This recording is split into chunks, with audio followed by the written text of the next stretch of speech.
আমার লাইফে এমন এতবার ধাক্কা খেতে খেতে আমার আর কি বাঁচার ইচ্ছা না। যাকে বিশ্বাস করছি সেই আমাকে ধোকা দিছে। আপনি যখন বিয়ে করতেছেন তার আগে কি ওর পরিবার সম্পর্কে খোঁজ নিয়েছিলেন? না, আমি তো চিনি না কাউকে। না চিনে বিয়ে করে ফেললেন, তার সাথে থাকা শুরু করলেন?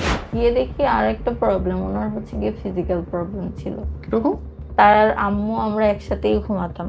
সে বেডের ফার্স্টে সে ঘুমাইতো, তারপর আমি, তারপর তার আম্মু।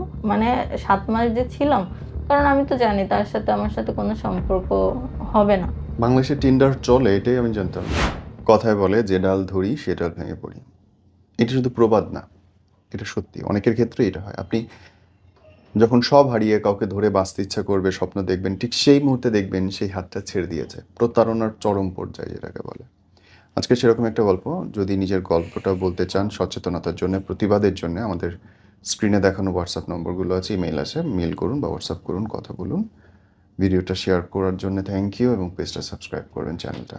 আমি অফ এয়ার আপনাকে যেটুকু শুনছিলাম, এই পুরো প্রবাদটাই মনে হলো আপনার জন্য। আপনি যার জন্য বাঁচছেন, যার সাথে থাকতে যাচ্ছেন, সেই আপনাকে ছেড়ে যায়। জি। স্টার্টটা হলো কেমন করে এই ভয়ানক পরিস্থিতি? শুরুটা দেখা যায় আমার ছোটবেলা থেকে। আমার আম্মুকে আমরা ছোটবেলা থেকেই নির্যাতিত হতে দেখেছি আমার বাবার কাছ থেকে। এমন একটা দিন নেই যে আমার আম্মু নির্যাতিত হয় নাই, কিন্তু আমরা প্রতিবাদ করতে পারি নাই ছোট থেকেই। মাকে কেন নির্যাতন করতো? মাকে নির্যাতন করতে, এটা হয়তো তার গিয়ে একটা মানে প্রবলেম। দেখা যায় আমার আম্মু পানি দিতে লেট করলো, সেখানেও আম্মুকে মারলো, বা ডাক দিলে আসতে দেরি করলো, সেখানেও আম্মুকে মারলো। এরকম একটা ব্যাপার। তো ছোটবেলা থেকেই আমরা না এই সবের মধ্যেই বড় হয়েছি। তো আমরা ছোটবেলা থেকে বড় হয়েছি, আমাদের অবস্থা খুব একটা ভালো ছিল না তখন। দেখা যায় তত্ত্বাবধায়ক সরকারের পর থেকে আমাদের অবস্থাটা একটু পরিবর্তন হয়েছে। আমার নানা বাড়ির অবস্থাও ভালো ছিল, দাদু বাড়ির অবস্থাও ভালো ছিল, কিন্তু আমার বাবার কিছুই ছিল না। তো আম্মুর গোল্ড নিয়ে নানু বাড়ি থেকে টাকা এনে সবকিছু মিলায় আব্বু গিয়ে বিজনেস শুরু করেন। বিজনেস শুরু করার পর আস্তে আস্তে আমাদের দিন ভালো হলেও কিন্তু তার ক্যারেক্টার চেঞ্জ হয় না। তো এখন 2020-তে এসে আল্লাহর রহমতে আমাদের গিয়ে অবস্থা অনেকই ভালো। তো আমার আব্বু আরেকটা বিয়ে করেন, আর একটা না, যখন আমরা ছোট ছিলাম তখন আরেকটা বিয়ে করেন। আমার দাদি মারা গেছে, তখন আরেকটা বিয়ে করেন। সে বিয়েটা করার পর সেটাকে ডিভোর্স দেন। তারপর আপনার মা? হ্যাঁ, না, আমার আম্মু তো শুরুতেই ছিল। আপনার মার পর আরেকজন? হ্যাঁ, আরেকজন, ওনাকে ডিভোর্স দেয়। ডিভোর্স দেওয়ার পর তারপর আরেকটা গিয়ে এই যে 2021-এ ঝামেলাটা শুরু হয়। আমার আম্মুকে বলতেছে যে ডিভোর্স দেওয়ার জন্য, আব্বুকে। তো আমার আম্মু বলছে যে আমি এত কষ্ট সহ্য করছি, আমি তো ডিভোর্স দিব না। আমি যদি মরেও যাই তাও আমি ডিভোর্স দিব না। কিন্তু সে কি করলো, আম্মুকে মারধর করলো, দরজা লক করে। আমরাও যেতে পারি না, আমার ভাইয়া বড়, ভাইয়াকেও মানতো না। তো প্রচুর পরিমাণে মারতো, আর এত এত খারাপভাবে মারতো, আম্মুর পুরো শরীর কালো হয়ে যেত, আর কেউ যেতে পারতো না তার কাছে। তারপর আম্মু বলছে যে না, আমি ডিভোর্স দিব না। এরপর একদিন রোজার সময় হঠাৎ বলতেছে ভাইয়ের সাথে ঝামেলা করছে, ঝামেলা করে কিন্তু উনি এর আগে গিয়ে বিয়ে করছে। তো এরপর গিয়ে আম্মুকে অনেক মারে। মারার পর আম্মুর হাত কেটে যায়। পরে আম্মু মেডিকেল সার্টিফিকেট নিয়ে আব্বুর নামে মামলা করে। মামলা করার পর ওনার এত টাকা পয়সা হয়েছে যে উনি গিয়ে সব মামলা বলেন, পুলিশ বলেন, থানা বলেন, সবকিছু করে ফেলছে। তো এখন গিয়ে উনি আবার ওই মেয়েটাকেও ডিভোর্স দিছে, পরপর 2টা মেয়েকে ডিভোর্স দিছে। ডিভোর্স দিয়ে পরে গিয়ে এখন একটা নিয়ে সংসার করতেছে, 2টা মেয়ে আছে। 4 নাম্বার বউ আপনার বাবার এখন? ও মাই গড। তো আর আমার যেখানে বিয়ে হয়েছিল, আমার আব্বু ওইখান থেকে গিয়ে কিছু লেনদেন করছিল। আমার আব্বুর যে বিজনেস, ওইটা অ্যাডভান্স টাকা দিলে পরে গিয়ে বেশি টাকা পাওয়া যায়, এরকম একটা সিস্টেম। তো আমার শ্বশুর বাড়ি থেকে ওনাকে অ্যাডভান্স টাকা দেয় 10 লাখ টাকা। তো 10 লাখ টাকা দেওয়ার পর উনি কি করলো, ওই 10 লাখ টাকা দিল না, দিবে না। তো আমি যখন চাইতে আসতাম বা আমার হচ্ছে গিয়ে হাজবেন্ড চাইতো, তখন হচ্ছে গিয়ে আমাদেরকে বকাবকি করতো, আম্মুকে মারতো এরকম। তো একটা পর্যায়ে দেখলাম যে উনি টাকা দিবেই না, আর শ্বশুরবাড়ি তো আমার থাকা সম্ভব হচ্ছে না, সবার কথা মানে বকাবকি। তো এরপর হচ্ছে গিয়ে আমি ডিসিশন নিলাম যে আমার জন্য যখন আমার আম্মু হচ্ছে গিয়ে মার খাচ্ছে, তো আমি হচ্ছে গিয়ে ডিভোর্স দিয়ে দিই। পরে আমি ওই ছেলেকে ডিভোর্স দিয়ে দিছি। কিন্তু আমার বাবা ঠিকই ওই টাকা তাদেরকে ফেরত দিচ্ছে, তারা মামলা করছিল, পরে ফেরত দিছে। এখন ওই এর মধ্যে টাকা তো আপনার সংসার ভেঙে গেল। ভেঙে গেছে। তো এরপর আপনার কি হচ্ছে তখন বাচ্চা-কাচ্চা ছিল কোনো? আমার কোনো বাচ্চা কাচ্চা নেই। আপনার হাসব্যান্ডরা বা ওই পরিবারের মানুষ কি আপনাকে শারীরিক, মানসিক নির্যাতন করতো ওই টাকার জন্য? মানসিকভাবে অনেক চাপে ছিলাম, শারীরিকভাবে নির্যাতন করতো না, ওকে। যেটা সত্যি কথা। আর হাসব্যান্ড কেমন ছিল? ভালো ছিল, বরিশাল ইউনিভার্সিটিতে পড়াশোনা করতো, জি। এই আর কি। তো পরে আমি হচ্ছে গিয়ে ডিভোর্স দিয়ে দিই, মানে আমার আম্মুর জন্যই, আম্মুর কথা চিন্তা করেই। তো পরে হচ্ছে গিয়ে উনি টাকাটা ঠিকই দিয়ে দেয়, কিন্তু আমার সংসারটা 7 কতদিনের বছরের, সংসার শেষ? 7 বছরের। ও মাই গড! তো তারপর হচ্ছে গিয়ে মানে আমি কি করব, আম্মুকে পরে আব্বু হচ্ছে গিয়ে নিয়ে গেছে, ভাইয়াকে উঠতে দিবে না বাসায়, ভাইয়া শ্বশুর বাড়িতে উঠছে। এখন আমি কোথায় যাব? আমার নানু বাসায় আমি ছিলাম কিছুদিন, এখন আমি কোথায় যাব? আমার তো কোনো জায়গা নেই। তো পরে হচ্ছে গিয়ে একটা ছেলের সাথে ফেসবুকে পরিচয় হয়েছে। ওই ছেলে বলছে, মানে আমি কান্নাকাটি করতেছিলাম, পরে বলছে যে মানে কি হয়েছে আমাকে খুলে বলো। পরে বলার পর বলছে আচ্ছা আমাকে বিয়ে করবা? পরে আমি বলছি যে আমি তো আপনাকে চিনি না। বলে আমি হয়েছে গিয়ে বিয়ে করতে চাই। আর আমি চিন্তা করলাম যে ছেলেরা প্রেম করার জন্য বলে, কিন্তু উম ভালো ছেলেরাই হয়তো মানে ডিরেক্ট বিয়ের জন্য বলে। তো আমি তাকে বিশ্বাস করলাম। বিশ্বাস করে হচ্ছে গিয়ে ১ মাসেরও পরিচয় না। এর মধ্যে হচ্ছে গিয়ে মানে আমি ঢাকা আসছি। ঢাকায় এসে দেখা করার পর বিয়ে করছি। বিয়ে করছি যে সেই টাকাটাও আমি দিছি। আর তার আগে হচ্ছে গিয়ে আমার কাছ থেকে টাকা নিছে। আর সে বলছে তার ফ্যামিলি সবাই হচ্ছে গিয়ে মানে বাহিরে থাকে, উনি একা বাংলাদেশে থাকে। তো আমি পরে বিয়ে করে নেয়ার পর দেখি যে না, তার ফ্যামিলি সবাই বাংলাদেশে থাকে, আর বাহিরে থাকে উনার বড় ভাই আর ভাইয়ের বউ। তো এরপর হচ্ছে গিয়ে নেয়ার ২ দিন পরই আমাকে বলতেছে যে ল্যাপটপ হচ্ছে গিয়ে মানে আমার ছিল। ওই ল্যাপটপটা বলে কি আপডেট দেওয়ার জন্য আমি নিয়ে যাই। আমার গোল্ড বলেন, ল্যাপটপ বলেন সবকিছু হচ্ছে গিয়ে মানে সেল দিয়ে দেয়। সেল দিয়ে দেয়, দিয়ে কোনো কাজ করতো না সে? কাজ করতো একটা কোম্পানিতে ছিল, উম রিকভারি ম্যানেজার হিসেবে ছিল। হুম। তো ওইখান থেকে হচ্ছে গিয়ে আমি চিন্তা করছি যে আমি কি ঘর সংসার করতে গেছি, তাই না? আপনি যখন বিয়ে করতেছেন তার আগে কি ওর পরিবার সম্পর্কে খোঁজ নিয়েছিলেন? না, আমি তো চিনি না কাউকে। না চিনে বিয়ে করে ফেললেন? তার সাথে থাকা এখন শুরু করলেন? এখন আমি না চিনে বিয়ে করছি, কারণ হচ্ছে মানে আমার তো বাবার ওইখানেও থাকার ওয়ে নাই। বাবাও হচ্ছে গিয়ে আমাকে আপনি তো কিশোরীও না, আপনি তো বুদ্ধিমতী মানুষ, ৭ বছর সংসার করে আসছেন। আপনি এরকম একটা ছেলেরে বিয়ে করলেন যার বাপের বাড়ির ১৪ গোষ্ঠীর কোনো ঠিকুজি আপনি জানেন না। আমি বিশ্বাস করছি, মানে এটা আমি বিশ্বাস করার কি আছে এটাতে? আপনি তো ৳১০ ধার দিতেছেন না, জীবন দিতেছেন একজনের সাথে। হ্যাঁ, পরে গিয়ে দেখি আরেকটা প্রবলেম, উনার হচ্ছে গিয়ে ফিজিক্যাল প্রবলেম ছিল। কিরকম? মানে ওর সাথে আমার সাথে কোনো কিছুই হয় নাই। তো সেটা দেখে তো মানে ও আমার হাত পা ধরছে। পরে আমি বলছি যে আচ্ছা সমস্যা নাই। খালি আমার একটা রিকোয়েস্ট যে তুমি আমার হাতটা কখনো ছেড়ো না। আমি অনেক কষ্ট পেয়ে আসছি লাইফে। পরে হচ্ছে গিয়ে সে মানে কোরআন শরীফ নিয়ে সে তার আম্মু কথা দিল যে হ্যাঁ, আমরা হচ্ছে গিয়ে তোমার হাত ছাড়বো না। কিন্তু দেখা যায় ৭ মাস পর সে হচ্ছে গিয়ে ঠিকই আমাকে এমনভাবে ফোর্স করলো যে আমিই যেন ডিভোর্স দিই। ফিজিক্যাল প্রবলেম মানে এই ৭ মাসে কোনোদিন আপনাদের না, ১ম এ হচ্ছে গিয়ে তার আর আম্মু আমরা একসাথেই ঘুমাতাম। সে বেডের ফার্স্টে সে ঘুমাইতো, তারপর আমি, তারপর তার আম্মু, তারপর একটা কাজের মেয়ে ছিল ওই মেয়েটা। এই মানে ৭ মাস যে ছিলাম, কারণ আমি তো জানি তার সাথে আমার সাথে কোনো সম্পর্ক হবে না। তো এর জন্য আমার কোনো প্রবলেম ছিল না। আমার খালি ও ছিল যে আমি রাস্তায় না থাকি। আমার মাথার উপরে একটা ছাদ বা একটা শক্ত হাত থাকলেই হলো। এই 7 মাসে একদিনের জন্য আপনাদের না স্বামী না স্ত্রী না সম্পর্ক না হয়নি? না। তারপর আপনি তারে বিয়ে করলেন, তার হ্যাঁ, সাথে তার আছেন। সাথে তো থাকছি আমি। আমি সারা জীবন থাকতে চাইছি। কিন্তু সে পরে আমাদের বাসায়ও সে গেছিল। পরে আমাকে কুরবানির পর জোর করে তার জন্য আমি কিন্তু অনার্স ফাইনাল ইয়ার এক্সাম ২ টা বাকি ছিল তখন আমাদের বিয়ে হইছে। আমাকে এক্সাম দিতে দেয় নাই। বলছে পড়াশোনা করে কি হবে? সে সবকিছুই মিথ্যা বলছে। সে বলছে ঢাকা তার বাড়ি। বাড়ি আছে ঢাকাতে কিন্তু সে নোয়াখালীর। হ্যাঁ? আর দ্বিতীয়ত হচ্ছে গিয়ে সে আমাকে বলছে যে সে এডুকেটেড। সে কিন্তু এডুকেটেড ছিল না। এইচএসসি পাস ছিল মেবি এরকম।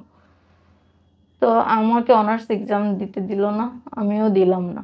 যে আমি চিন্তা করছি আমি তো সংসার করব। মানে আমার মেইন তো টার্গেটটা সংসার ছিল করব বলে পড়ালেখা করব না? না সে দিতে দেয় নাই। এখন সে আমি দিতে দিল না, আপনি দিলেন না? আমি দেই নাই। কারণ ঝামেলা আমি তো ঝামেলা চাই নাই। বারে বাবা! তারপর আমার ফোন ভেঙে ফেলছে। আমার কারো সাথে হচ্ছে গিয়ে কোনো যোগাযোগ রাখতে দেয় নাই। আত্মীয়-স্বজন বলেন খালি আম্মুর সাথে যোগাযোগ রাখতে দিত। তো পরে হচ্ছে গিয়ে আমাদের বাসায় কোরবানির সময় হচ্ছে গিয়ে ওর আম্মু অনেক কিছু ম্যানেজ করে ওকে রাজি করালো যে আমাকে এক্সাম দেয়াবে। পরে আমি হচ্ছে গিয়ে কোরবানির পর গেলাম হচ্ছে গিয়ে আমাদের বাড়িতে। আমাকে জোর করেই নিয়ে গেছে ও। বাড়িতে গেলাম পর ও ২ দিন ছিল আমাদের বাড়িতে। তারপর হচ্ছে গিয়ে ও চলে আসে। তো ওকে দেখতাম কি প্রায় ওর রুমের দরজা লক করে ওর একটা ছেলে কলিগের সাথে কথা বলত। কাউকে রুমে ঢুকতে দিত না। তো ও ওই কলিগটার সাথে হচ্ছে গিয়ে কক্সবাজার গেছে অফিসের কাজে। হুম। তো আমি ফোন দিছি পরে আমি বলছি কি যে তুমি আমাকে আমি যখনই ফোন দিই মানে তখনই বলো কলিগের সাথে মানে আলোচনা করতেছি। কলিগকে পেলে তো আর আমাকে তোমার আমার কথা মনেই পড়ে না। এইটা বলাতে ও আমাকে বকাবকি শুরু করছে। হুম। ওই কলিগ আবার রাত্র ৩টার সময় আমার আম্মুকে ফোন দিয়ে বলে যে আন্টি আজিম যদি এরকম করে তাহলে তো হচ্ছে গিয়ে এইভাবে সংসার করা সম্ভব না। আমার কথা হচ্ছে ৩য় ব্যক্তি কেন বলবে? হুম। যদি বলতে হয় আমার হাসব্যান্ড বলবে। সঠিক। তো সে হচ্ছে গিয়ে এসব বলছে। আমি আর কিছু বলি নাই। না বলাতে ওই রাতেই আমার আব্বুকে ফোন দিয়ে বলছে, "আপনার মেয়ের সাথে ঘর সংসার করা সম্ভব না।" তারপর বলছে হচ্ছে আমার ভাইয়াকে। পরের দিন সকালবেলা ভাইয়া এসে বলতেছে যে, "এরকম কি হইছে?" হুম। আমি বলছি, "না কিছু হয় নাই।" আমি ভাবছি যে এরকম ঝগড়াঝাটি হয় আবার পরে সেই আমার পা ধরে মাপ চায়। পরে তো আমাকে বলল যে মানে তাকে ডিভোর্স দেওয়ার জন্য। তো আমি ভাবছি যে ঠিক হয়ে যাবে। তার আম্মুকে ফোন দিলাম। তার আম্মু আমাকে ফোন দেয় না। তার আম্মু আমাকে ব্লক দিয়ে দিছে। তার ফ্যামিলির সবাই হচ্ছে গিয়ে আমাকে ব্লক দিয়ে দিছে। স্বাভাবিক। ছেলে যখন না করছে তখন আর কে হেল্প হ্যাঁ, করবে? তো পরে হচ্ছে গিয়ে আমার জামাকাপড় মানে আমাদের বাড়ি থেকে আমি যে আমার জামাকাপড়গুলো নিছিলাম যে জিনিসপত্র ওইগুলো পাঠায় দিছে। আর তারা আমাকে যেই ড্রেসগুলো দিছে ওইগুলো রেখে দিছে। তো দেখা যায় পাঠায় দিছে পর তো আমি অনেক কান্নাকাটি করি। কান্নাকাটি করার পর আমি চিন্তা করি যে না আমি বসে থাকবো না। আমি কিছু একটা করতে হবে। আর বাবাও তো হচ্ছে গিয়ে বলতেছে যে না থাকার জন্য। পরে আমি ঢাকাতে আসি। আর বাবা বলে দিছে ওই ছেলেকে যদি ডিভোর্স দাও তাহলে হচ্ছে গিয়ে তুমি আমার বাসায় আসবা আর না হয় আসবা না। তো আমি যে কোনখান থেকে বিয়ে করছি এটাও আমি হচ্ছে গিয়ে জানতাম না। মানে আমি তো ঢাকার কিছুই চিনি না ওইভাবে।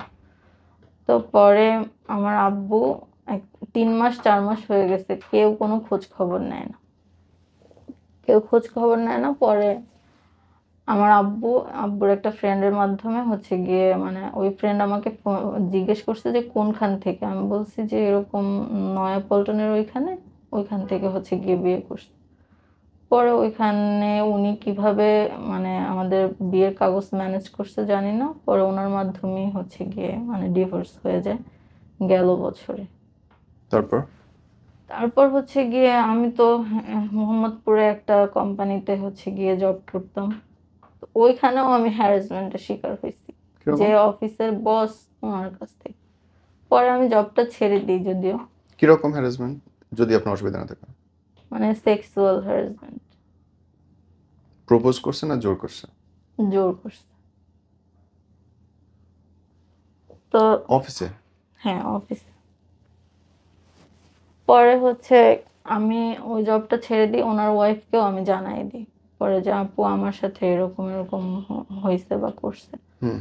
এরপর হচ্ছে ওইখানে যে ভাইয়ের, আমি তো কারোর সাথে কথা বলতাম না, কলিগদের সাথে। তো ওনারা বলছে যে আপু আপনি সবসময় চুপচাপ থাকেন, বেশি খুব একটা কথা বলেন না, আপনাকে একটা অ্যাপ ডাউনলোড করে দিই। ওনারা একটা টিন্ডার অ্যাপ ডাউনলোড করে দিছে। তো আমি ওইখানে বুঝতাম, মনে করছি কি যে যেভাবে ফেসবুকে লাইক দেয় বা হচ্ছে গিয়ে ইনস্টাতে ওরকম হয়তো, কিন্তু ওইখানে ম্যাচের একটা অপশন আছে। মানে আমি যদি কোনো পিকচারে লাইক দিই, তাহলে ওই দিক থেকেও যদি আমার পিকচারে লাইক দেয়, তাহলে মানে একটা ম্যাচ হয়ে যাবে, তখন টেক্সটের মাধ্যমে কথা বলতে পারবো। তো ওইখানে হচ্ছে গিয়ে মানে অনেকেই হচ্ছে গিয়ে ম্যাচ করছে, আমি তো জানতাম না। ওইখানে একটা ধ্রুব করিম নামে একটা ছেলে, ময়মনসিংহ বাড়ি, ওর সাথে হচ্ছে গিয়ে পরিচয় হয়। বাংলাদেশে টিন্ডার চলে এটাই আমি জানতাম না। এই জনপ্রিয় কেমন? কত মানুষ টিন্ডার এখানে? হ্যাঁ, এখানে অনেক জনপ্রিয়তা আছে। তাই? হ্যাঁ। ওকে। তো ওর সাথে পরিচয় হয়েছে, মানে শুরুতে হচ্ছে গিয়ে কথা হয়েছে, পরে কথা হওয়ার পর মানে আমি বলছি যে আমি টিন্ডারে আমার ভালো লাগতেছে না, আমি টিন্ডারে আসবো না আর। তো পরে ওই ছেলে হচ্ছে গিয়ে নাম্বার দিছে। পরে না, ওই ছেলেও নাম্বার দিছে, আমিও ছেলেকে নাম্বার দিছি। পরে হোয়াটসঅ্যাপে আমাদের কথা হয়েছে, আমিও টিন্ডার আনইনস্টল করে দিছি, ও টিন্ডার আনইনস্টল করে দিছে। এভাবে কথা হইতো। পরে ও বলতেছে যে একদিন দেখা করবে।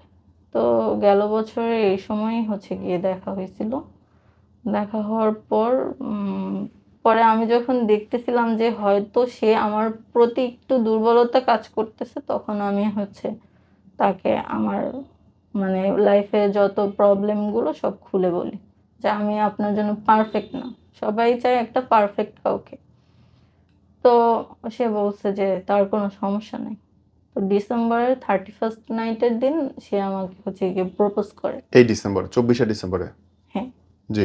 প্রপোজ করে। প্রপোজ করার পর সে আমাকে হচ্ছে গিয়ে বলে যে মানে প্রপোজ করে, পরে আমি প্রথমে কিছু বলি না, পরে হচ্ছে গিয়ে মানে তার জন্য মানে লং টাইম একটা কথা হয়েছে, তো তো তার জন্য আমারও কিছু হয়তো ফিলিংস কাজ করছে। তো আমি পরে রাজি হই। রাজি হওয়ার পর মানে সে কয়েকদিন পর বলে কি যে না আমি তোমাকে ভালোবাসি না। মানে আমাকে মানে অ্যাপ্রোচ করে তারপর আমার থেকে মানে কথাটা বের করে মানে না বলার মানে কি। পরে আমি বলছি যে আচ্ছা ঠিক আছে, সময় নাও, মানে তোমার আমাকে এখনই ভালোবাসতে হবে না, যেহেতু হচ্ছে গিয়ে আমিও বলে ফেলছি, আমাকে নিজেকে মানে এক্সপ্রেস করে ফেলছি, তুমি হচ্ছে গিয়ে সময় নাও, তোমার আমাকে ভালোবাসতে হবে না, খালি হচ্ছে গিয়ে তুমি মানে আমার হাতটা কখনো ছাইরো না, রিকোয়েস্ট। পরে বলছে যে আমি কাউকে ছেড়ে যাই না, আমাকে ছেড়ে যায়, আমার এক্স গার্লফ্রেন্ড আমাকে ছেড়ে অস্ট্রেলিয়া চলে গেছে। হ্যাঁ, তো এরকম হচ্ছে গিয়ে কথা হতো। পরে ও আমি রান্না করতে পারি ভালো, মানে রান্না খেতে চাইতো, আমি কয়দিন পর পরই হচ্ছে গিয়ে রান্না করে দিতাম। রোজ ও হচ্ছে গিয়ে অফিস থেকে, ও সফটওয়্যার ইঞ্জিনিয়ার, তো ও রোজ অফিস থেকে এসে আমাকে নিয়ে মানে রোজই ঘুরতে যেত। এরকম একটা অবস্থা। এরকম 6-7 মাস যাওয়ার পর সে আমাকে ইগনোর করা শুরু করলো। এখন সে বলতেছে সে ব্যস্ততার কারণে হচ্ছে গিয়ে ইগনোর করে, কিন্তু এক মানে এই 5 মিনিটও কি আমার জন্য সময় হবে না? তো আমি একটা সময় দেখা যায় মানে সে এতটা আমাকে টাইম দিছে, যখন টাইমটা না দেওয়া শুরু করলো তখন মানে আমি মানে পাগলের মতো মানে হয়ে গেছি। আরো তো হচ্ছে গিয়ে ডিপ্রেশনে মানে চলে যাওয়া শুরু করছি দিন দিন। তো এরপর হচ্ছে গিয়ে রিসেন্টলি সে একদম মানে আমাকে ব্লক করে দিছে। তো আমি ব্লক করে দিছে পর আমার বাসা মনে করেন 7 নম্বরে, তার বাসাও 7 নম্বরে। তো ব্লক করে দিছে, তার গার্লফ্রেন্ড, এক্স গার্লফ্রেন্ড আসছে। ও ব্লক, বিদেশ থেকে ফিরে এসেছে সেটা? হ্যাঁ, ফিরে আসছে। কিন্তু সেই আমাকে বলছে, আমি কিন্তু জানিও না। সে আমাকে বলছে যে এরকম এক্স গার্লফ্রেন্ড আসছে, সে আবার ব্যাক করতে চায় আমার লাইফে। তার আবার কাজিন সে। তো সেইখানে হচ্ছে গিয়ে তার আম্মুর নাম্বারও কিন্তু আমার আমার কাছে দিছে সে। তো আমি তার আম্মুকে হচ্ছে গিয়ে ফোন দিয়ে জানাই যে আন্টি এরকম তো হচ্ছে গিয়ে আমার বলে আমার ছেলে 5 ওয়াক্ত নামাজ পড়ে, আমার ছেলে প্রেম করতে পারে না। আমি বলি কি বলেন, সে তো আগেও হচ্ছে গিয়ে 2টা রিলেশনে ছিল। তাহলে এইটা মানে আপনি হয়তো জানেন না, কিন্তু সে করছে। হ্যাঁ, তো সে উল্টাপাল্টা কথা বললো, বলার পর হচ্ছে বলছে এই মেয়ে তুমি আমাকে আর ফোন দিবা না। পরে আমি ওর সাথে দেখা করলাম পর আমি বলছি যে আচ্ছা ঠিক আছে, তাহলে তুমি যখন মানে আমাকে এই সিচুয়েশনে দাঁড় করাইছো তাহলে তুমি আমাকে মেরে ফেলো, কারণ আমি হচ্ছে গিয়ে জিন্দা লাশ হয়ে বেঁচে থাকতে এই পারবো না। সিচুয়েশনে দাঁড় করাইছে মানে এর মধ্যে থেকে কি আপনাদের শুধু ফোনে কথাবার্তা হয়েছে না শারীরিক মিলন পর্যায়েও গেছেন আপনারা? মানে আছে না, মানে সবকিছু শেয়ার করতাম এরকম কিছু একটা, মানে শারীরিক পর্যন্ত হচ্ছে গিয়ে তখনও হচ্ছে গিয়ে যায়নি। কখন গেছেন তাহলে? এই যে 2 দিন আগে আমি হচ্ছে গিয়ে ওর বাসায় গেছিলাম তখন। কেমন করে? মানে আমি তো স্লিপিং পিল হচ্ছে গিয়ে নিছি, হুম। মানে অনেকগুলো নিছি, তো আমার কোনো সেন্স ছিল না যে তখন হয়েছে মানে হয়েছে। ওর মানে আপনার বাসায় আমি একদিন এক রাত ছিলাম। আপনার কনসার্নের বাইরে, আপনার অনুমতির বাইরে? হ্যাঁ। এটা অন্যায়, অপরাধ। এখন দেখা যায় সে বলতেছে যে কিছুই হয় নাই। এখন মানে সে যেটা বলে আমি ওইটাই হচ্ছে গিয়ে বিশ্বাস করি, বা সে 5 ওয়াক্ত নামাজ পড়ে। তার ফ্যামিলিও তার কথা বিশ্বাস করে, তার ফ্রেন্ড সার্কেল সবাই বিশ্বাস করে। তো এরপর হচ্ছে গিয়ে তাহলে সে 5 ওয়াক্ত নামাজ পড়ে, তার ফ্যামিলি বিশ্বাস করে, তাহলে তার বাসায় গিয়ে আপনি এক রাত কেমনে থাকলেন একদিন? ওই যে আমি স্লিপিং পিল খেয়ে অসুস্থ হয়ে পড়ছি, আমাকে কিভাবে হচ্ছে গিয়ে তার বাসায় থেকে নামাবে, এর আচ্ছা, জন্য হচ্ছে গিয়ে আপনাকে রেখে দিছে। হ্যাঁ। তারপর আপনি সুস্থ হয়েছেন, তারপর আপনি কি বাইর করে দিছে? হ্যাঁ, সকালবেলা, পরের দিন সকালবেলা আমাকে আপনার হাতে কাটা দাগ কিসে? এই যে ওর সামনে বসেই করছিলাম। দেখান একটু ক্যামেরাতে। ওর সামনে বসেই? হ্যাঁ, কাটছি, কিন্তু ও হচ্ছে গিয়ে কিছুই বলে নাই, চুপচাপ দাঁড়ায় ছিল। কেন কাটছেন? মানে আমার লাইফে মানে এতবার ধাক্কা খেতে খেতে আমার আর হচ্ছে গিয়ে বাঁচার ইচ্ছা নাই। আমার ফ্যামিলি এগুলো কিছুই জানে না, কিন্তু আমি তাকে মানে ফেরেশতার মতো মনে করতাম, বা তাকে হচ্ছে গিয়ে অনেক বিশ্বাস করতাম। কিন্তু সে আমাকে মানে আমি যতটুকু বেঁচে ছিলাম সেই 1 বছরে আমাকে পুরোপুরি মেরে ফেলছে। হয়তো আমি এখন কথা বলতেছি বা হাঁটতেছি, কিন্তু আমি হচ্ছে গিয়ে ঠিক নাই, সুস্থ স্বাভাবিকও নাই, আর হচ্ছে বেঁচে থাকার মতো সিচুয়েশনেও নাই। মানে যাকে বিশ্বাস করছি সেই আমাকে ধোঁকা দিছে। একটা মানুষকে আপনি দেখলেন টিন্ডারে, পরিচয় হইলো টিন্ডার অ্যাপ ব্যবহারই করে মানুষ অবৈধ সম্পর্কের জন্য, সেইখানটা আপনি তাকে বিশ্বাস করলেন তো এবং এটা তো আমি জানতাম না, মানে এই টিন্ডার যে মানে এরকম হয় এটা তো আর আমি জানতাম না। কিন্তু আপনি তার তার সাথে ফেরেশতা ভাবলেন ওখানকার লোককে। তার সাথে তো আমি 1 বছর পর্যন্ত এই যে পরিচয় বা দেখতেছি, তো আমার কাছে ভালোই মনে হয়েছে। এখন আমার কাছে ভালো মনে হয়েছে। রেজাল্ট তো একইবার এলো। হ্যাঁ, আমারই হয়তো ফল্ট ছিল। আপনি একবার না, দুইবার না, তিনবার একই রকমের ভাবে প্রতারিত হচ্ছেন। কোথাও মনে হয় না যে আপনার আসলে নিজেরে গোছানো উচিত আরো? হ্যাঁ, কিন্তু আমি তো নিজেকে গুছাতে পারতেছি না। মানে আমার এমন একটা অবস্থা হয়ে গেছে, মানে আমি কোথাও বের হতে এখন আমার ভয় লাগে, বা কোনো জায়গায় একটা কাজের সেক্টরে যেতে আমার মানে ভয় লাগে। মানে যেহেতু আমি একটা জবের ক্ষেত্রেও আমি একটা গণ্ডির মধ্যে ছিলাম। জীবনে আমি কখনো মানে আমার ফ্রেন্ডের বাসায় আমার আব্বু আমাকে যেতে দেয় নাই। তো দেখা যায় আমি তো কোনো কিছুই চিনি না। মানুষজন বলেন বা পথঘাট বলেন, এগুলো তো আমি চিনি না বা জানি না। তো এখন আমার তো এরকম ধাক্কা খেতে খেতে হয়তো আমি একটা টাইমে ঠিক, শিখবো। হ্যাঁ, শিখবো, কিন্তু আমার সারভাইভ করতে অনেক কষ্ট হচ্ছে। যদি আমি ছোট থেকে মেন্টালি সেট করে নিতাম যে না, একটা টাইম আমার জব করতে হবে বা আমার বাহিরে বের হতে হবে, তাহলে হয়তো আমার সারভাইভ করতে এত কষ্ট হতো না। কিন্তু এখন আমার প্রতিটা স্টেপ হচ্ছে গিয়ে আমার কষ্ট হচ্ছে। আর সবথেকে বড় কথা হচ্ছে আমার বাবা আমাদের খোঁজ নেয় না। সে যদি হচ্ছে গিয়ে তার সাপোর্ট থাকতো তাহলে হয়তো আমার লাইফ এরকম হতো না। আমিও তাই মনে করি। আপনার সব দুর্বলতা, কষ্টের কারণ আপনার বাবার একাধিক বিয়ে। হ্যাঁ, আমি তো আমার বাবাকেই দোষ দিই। আমি যদি মরেও যাই লাইফে, আমার বাবাই আমার মৃত্যুর জন্য দায়ী থাকবে। আর এই লাস্টে যে আমার লাইফে এসে, আমি তো ঢাকা আসছিলাম লাস্টে আমার লাইফটাকে সুন্দর করার জন্য, তাই না? সেইটাকে এই 1 বছরে হচ্ছে গিয়ে ধ্বংস করে দেওয়ার পিছনে ওই ছেলের হাত। তো দেখা যায় আমার আমার মরণের পর আমার বাবা প্রথমত দায়ী থাকবে, দ্বিতীয়ত এই ছেলে দায়ী থাকবে। লাস্টে যদি আপনার বাবার জন্য কিছু বলতে চান। বাবার জন্য বলতে চাই, মানে বাবার ভালোবাসা কি জীবনে আমরা পাই নাই, কিন্তু এখনো সময় আছে। চাইবো যে আমার বাবা আমাদের কাছে ফেরত চলে আসে। আমরা চাই না যে সে তার ওই ওয়াইফকে হচ্ছে গিয়ে ছেড়ে আসুক, সবাইকে নিয়ে সুন্দরভাবে হচ্ছে গিয়ে সুন্দর পরিবেশ তৈরি করে হচ্ছে গিয়ে থাকুক, এতটুকুই চাইবো। শেষ করব, কিন্তু বারে বারে জানেন আমার কষ্ট লাগেটা কোথায়, যখন মানুষের বিশ্বাস নিয়ে খেলে। আপনার কাউকে ভালো লাগতে পারে, নাও লাগতে পারে, কারোর সঙ্গে প্রেম করতে ইচ্ছা করতে পারে, কারোর সঙ্গে শারীরিক মিলন ইচ্ছা করতে পারে, স্ট্রেট বলেন যে আমি তোকে এভাবে চাই। নাটক করার কোনো মানে হয় না। আমি ওকে শুরুতেই বলছিলাম যে না, মানে প্রেম করা যাবে না, কিন্তু আমার কষ্ট একটাই, আমি তো আগে তাকে অ্যাপ্রোচ করি নাই। সে আমাকে বলে, সে আমার মুখ থেকে আমার কথা ফিলিংস বের করে, তাহলে সে যদি আমার সাথে থাকতে নাই পারবে, সে পরে বলছে যে না, তোমাকে আমি ভালোবাসতে পারবো না বা তোমার সাথে আমি থাকতেও পারবো না। কিন্তু আমার কথা হচ্ছে, থাকতে পারবো না তাহলে তুমি আমার পার্সোনাল সবকিছু হচ্ছে গিয়ে কেন তুমি হচ্ছে গিয়ে শেয়ার করছো? আগলাইয়া।